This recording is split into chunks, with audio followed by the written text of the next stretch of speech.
Welcome to our little tale of woe, triumph against impossible odds, terror, and managerly responsibility. Our story begins in the calm waters above the town of Bikini Bottom.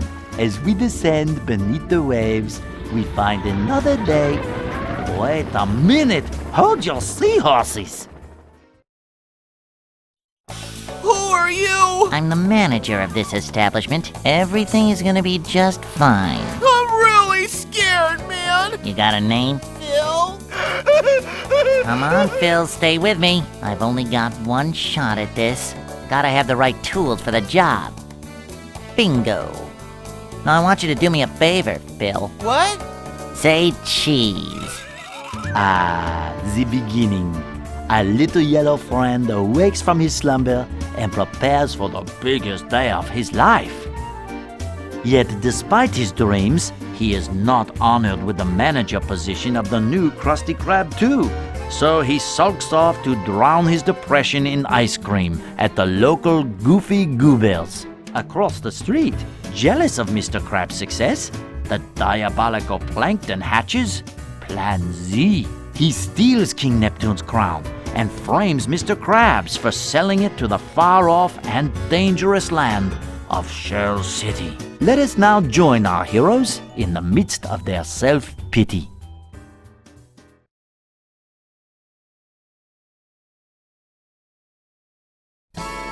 There you are, Patrick. I've been trying to find you all evening. It's 8 in the morning, SpongeBob. Oh my gosh, 8 o'clock. I am late for work. Mr. Krabs is gonna kill me. Oh, Mr. Krabs. Back at the Krusty Krab, King Neptune confronts Mr. Krabs about his alleged thievery. He asks if there is anyone present who may vouch for Mr. Krabs' character, and our yellow knucklehead McSpazatron shows up to accuse Mr. Krabs of being a horrible person. King Neptune zaps Mr. Krabs, causing SpongeBob to sober up quickly.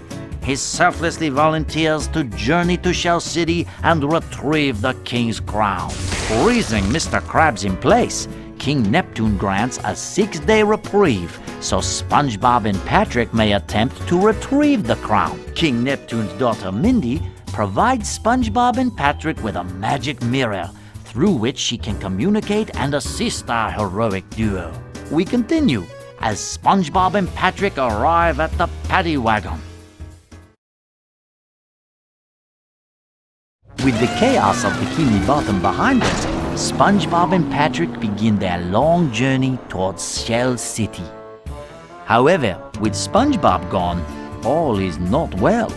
Plankton is now selling the Krabby Patty at the Chum Bucket, and with every purchase, customers are getting a mind-controlling bucket helmet. Squidward has discovered Plankton's plan to create an army of bucket heads.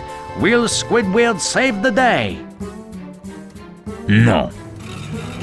On the outskirts of town, SpongeBob and Patrick meet some of the charming locals who tell them they will not last long outside the city. But our friends do not listen. They should have listened. Our heroes are now stranded in a vast desert with only their feet for transportation.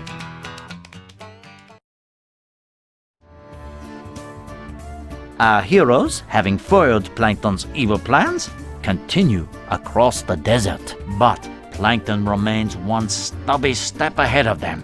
He sends someone to make sure that they will fail. He is a vicious, ruthless killer named Dennis. Fortunately, SpongeBob and Patrick have discovered the paddy wagon in a parking lot. But the key is missing. So the only thing to do is to go into the rough, tough bar and look for it. Good luck, my friends. You're going to need it.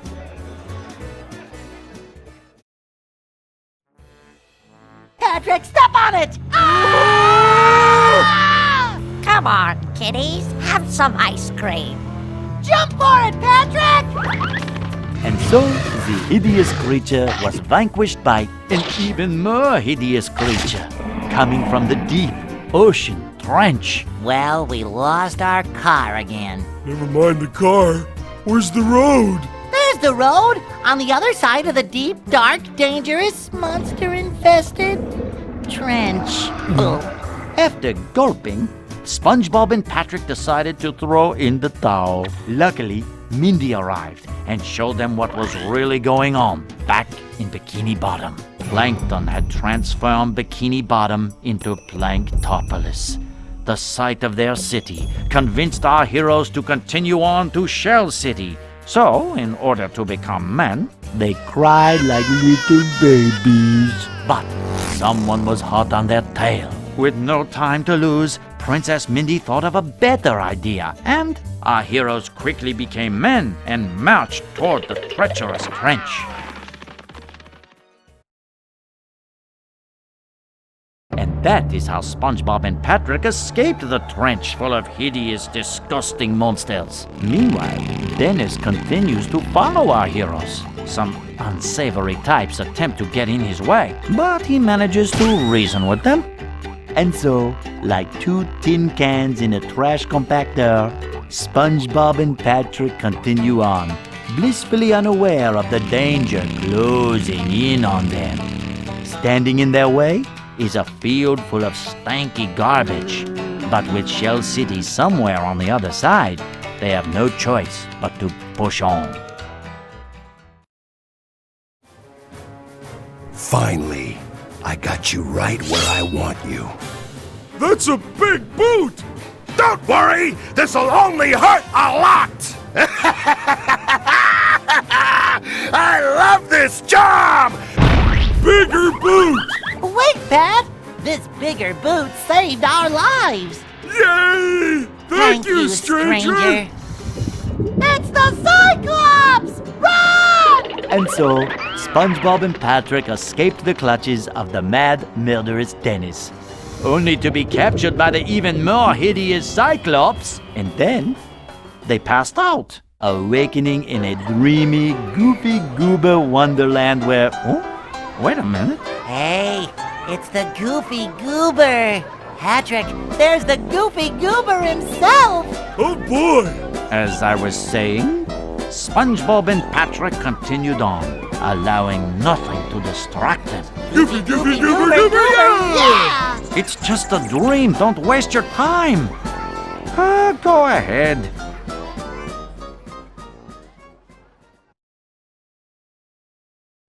When SpongeBob and Patrick awakened from their sweet dreams of ice cream sundaes and dancing peanuts, they discover that they have become prisoners of the Cyclops. For you see, gentle viewers, our heroes had at long last made it to Shell City and had discovered its awful secret. Shell City was nothing more than a souvenir shop.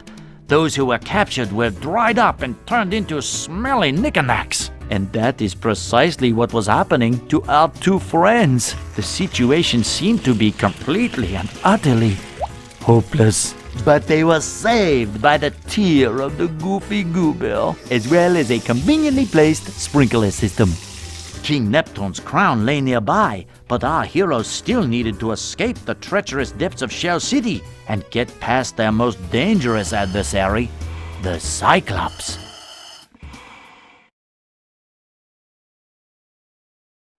And so, after escaping the hideous fate that awaited them in the clutches of the Cyclops, SpongeBob and Patrick find themselves standing on the beach, staring out at the vastness of the ocean. How are we gonna get back to Bikini Bottom? I can take you there. Who are you? I'm not a lifeguard, but I play one on TV. Hooray! So, where's your boat? Boat? Hooray!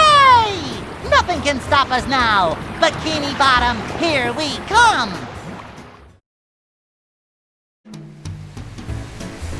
Yay, Patrick! We did it! Hooray for SpongeBob and Patrick! Now, where were we? Wait, Dennis! Look out behind you! That's it! I'm through messing around! See you later, fools! Huh? Ah! After many adventures, our heroes arrive back home. But it is a much, much different place from the one they left. Where there once was rolling green fields and bustling city streets, there is now Planktopolis, a city as dark and twisted as the heart of its teeny tiny ruler. All of Bikini Bottom's familiar faces are now covered by unfashionable mind-controlling buckets. And perhaps most horrible of all, King Neptune is at the Krusty Krab too, preparing to fry Mr. Krabs. Bikini Bottom's only hope rests with a small yellow sponge and a pink sea star. Can they survive the dangers of Planktopolis? Ooh, let us hope so. Kill him! Kill him, you idiot! Idiot? No, idiot. French for handsome man. Eugene Krabs, it looks like you were innocent the whole time. Oh well, that's why pencils have erasers. And now to thank the brave heroes who recovered my crown and saved Bikini Bottom, SpongeBob and Patrick, you have performed a manly deed. I'm so proud of you. Thanks, Mindy. I've learned a few things about myself. I may be a dork and a wingnut. And a knucklehead McSpazitron. Yes, but more importantly, I'm a kid, and I like being a kid. I'm just glad that everything is back to normal. And so ends the most heroic tale ever told in Bikini Bottom. And as the sun sets over the island paradise above the waves, we must stop and wonder, how long until the sequel? Depends on the box office. Now go outside and get some sun. You look awful pale.